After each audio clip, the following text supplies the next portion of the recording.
Morning my safari tribe, I'm glad to see you back on the Safari channel. In this video, cheetah footage and some more cheetah footage. We'll also be joined by a colleague of mine sharing a very special cheetah sighting with us. Roll the intro.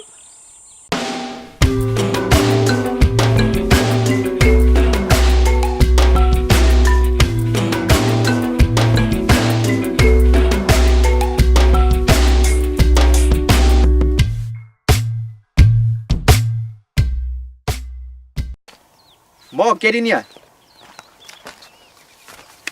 Everybody, this is Mark Revere, friend and colleague of mine. Mark, welcome. Hey Kev, thank you very much. It's a pleasure to be here on the Safari channel with you. Thank you, thank you. Mark has got this uncanny ability to be in the right place at the right time. Now this guy has got the uncanny ability to be in the right place at the right time. As you will see in some cheetah footage that Mark is willing to share with us. So do not go away, stay tuned. Thanks Mark. Thanks Kev.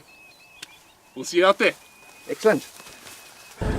Right, we're approaching that cheetah sighting I spoke about. Maybe a good idea to quickly explain something to you. When it comes to sightings, something you guys need to know. In most reserves, as this one, the amount of vehicles that's with an animal at any specific time is limited. In this case, 3 vehicles at any given time. And it makes sense. Firstly, it's fair on the animals. That's the first priority. Minimum impact on the animals. Otherwise, you'll have 50 vehicles descending on an animal. And secondly, it's also fair to the other people that want to view those animals as well. So in this case, where we're now close to that cheetah sighting, you can also appreciate I can't drive in there filming away and talking away, out of respect for other people that might be there. So I will normally cut away with the footage at this point, establish us there, and as soon as we're established and parked up, we'll roll with the footage. Our timing is actually perfect. As I was driving up, this cheetah just got up. I think this guy's going to scent mark. Look here. Yes, look at this. That's the way male cheetahs scent mark their territories, with that urine spray. Quite lucky, guys. This is something you don't often see. Wildebeest in the back. They've seen the cheetah. The cheetah's seen the wildebeest. The game is over. No real threat there to the wildebeest.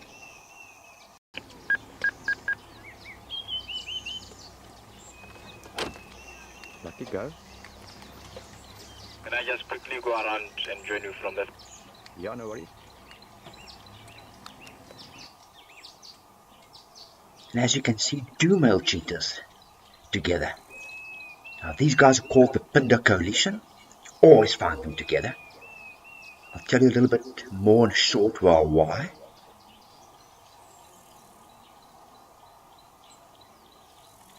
Just look at him walking straight up to us.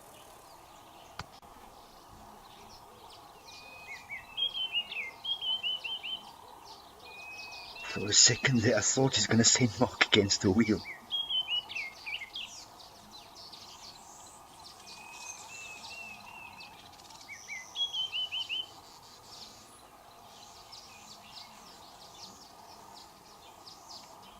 And here comes his buddy.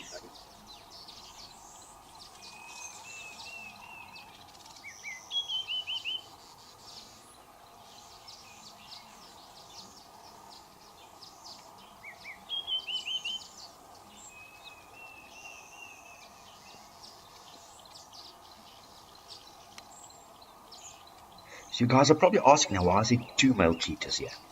Now cheetah males, you often see it in lines as well. They form what you call a coalition. Normally related males, not always the case. And it makes sense because it makes hunting easier, it makes survival easier. And this grooming you see, that is just strengthening that bond between them. A little bit of a bromance going on.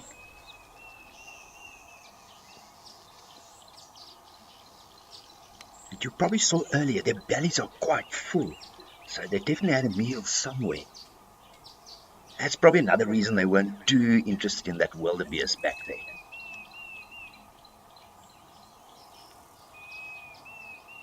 Just going to wait for them to pass here behind us, and then we're actually going to leave the sighting. We're going to make space for somebody else to come and have a look, but we'll definitely catch up with them again in the future. Nice up close and personal sighting with cheetah. You saw how close that cheetah came to the car. And it's a question I very often get asked. Why doesn't the vehicle bother the animals? And it's a very valid question. Best to explain it. Take your human brain out, put your animal brain in. They don't see a car as a Toyota Land Cruiser. They see it as a type of a animal that they've become used to in the environment, and this animal is never threatening to them. So over time, they accept it. However, if you stand up or drop something, you'll see that situation change very quickly. As Kevin mentioned earlier about being in the right place at the right time, a couple of days ago we caught up with the Pinda boys, and we found ourselves in one of those very situations. Chef, come, they've got one. What? Yeah. Look at this! Look at this!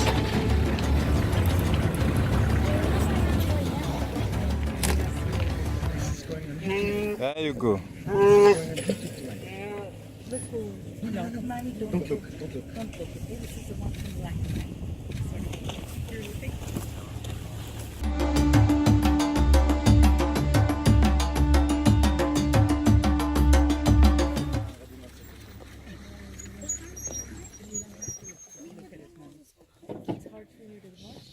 There you go. They got him now.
So, I mean, you can imagine, you saw how fast they are, huh? Right. So that speed, that quickly in this heat, they can overheat like this. I heard a number the other day, anything over 37 degrees. It's too hot for you. He's unconscious. Just neurological leftovers. He's not dead yet. He's dead. He cannot feel any pain anymore. That is good. Yeah, so he was holding it here originally, but then he was passing. What are we going to expect the next day? They potentially might come and try and steal a bit of the kill. Probably not. Hyenas, lions, if a leopard spots them, he'll try. And then they will. We saw these two cheetahs the other day defending their kill against 4 brown hyenas.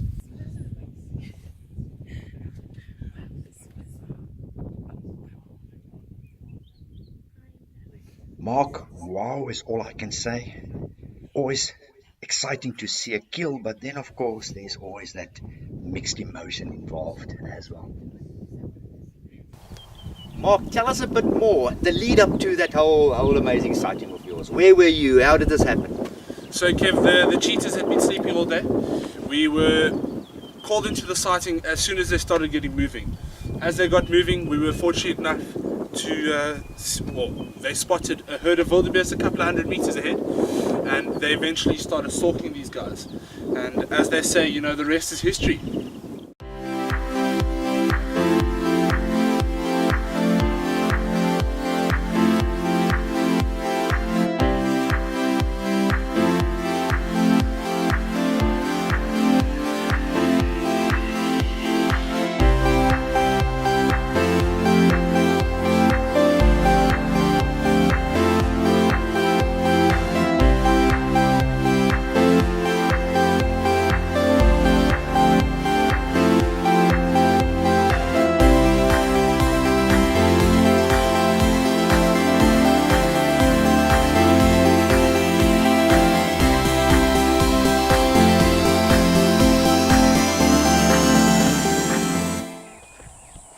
just stopped at this leadwood tree, and there's something interesting I want to show you. Now, firstly, as the name suggests, leadwood, the wood is extremely dense, very heavy wood, and also very termite resistant.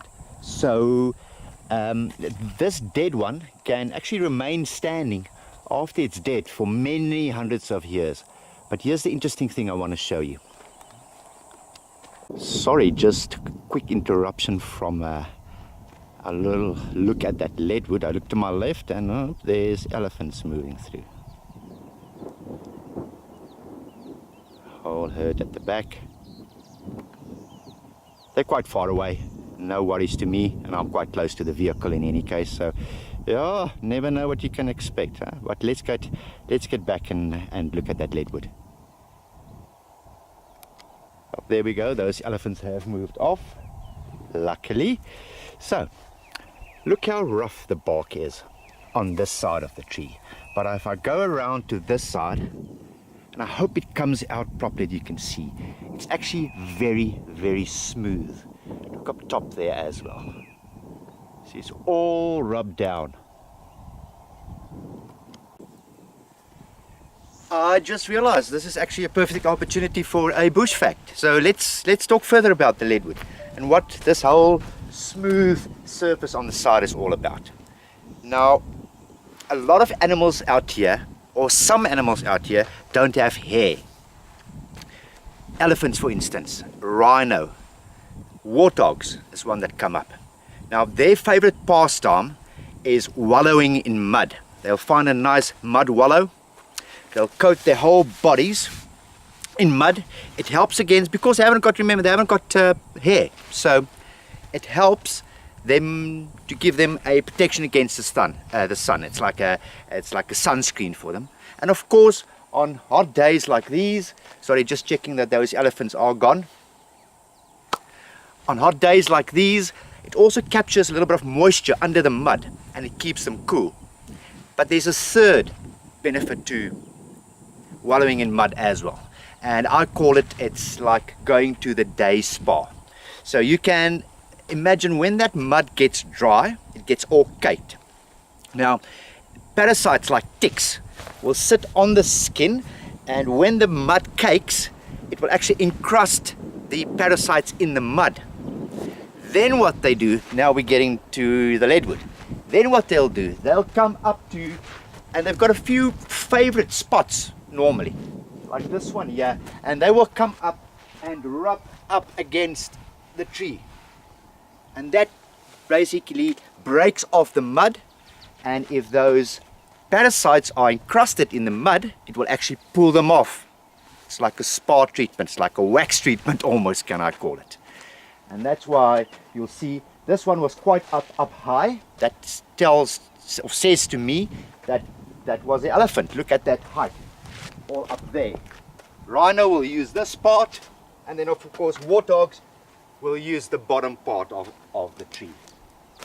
So when you drive past and you see these smooth bark on trees, and you very often see the wet or dry mud on the tree still, you know that's a sign that there were one of those elephants, or one of those animals, sorry, in the area.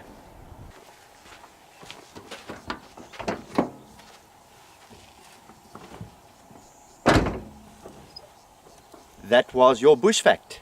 I hope you'll know a little bit more about animals, and more specifically their day spa treatments. Let's continue.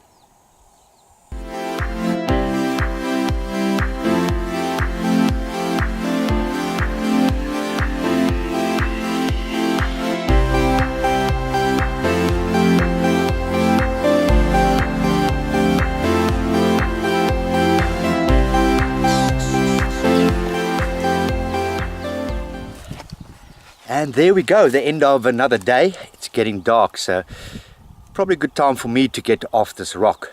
I hope you enjoyed that cheetah footage. Thanks again for Mark for sharing that with us. Remember, any questions, leave them in the comments down below. I'll get back to you. Join the tribe, subscribe. I'll see you next time. Bush greetings.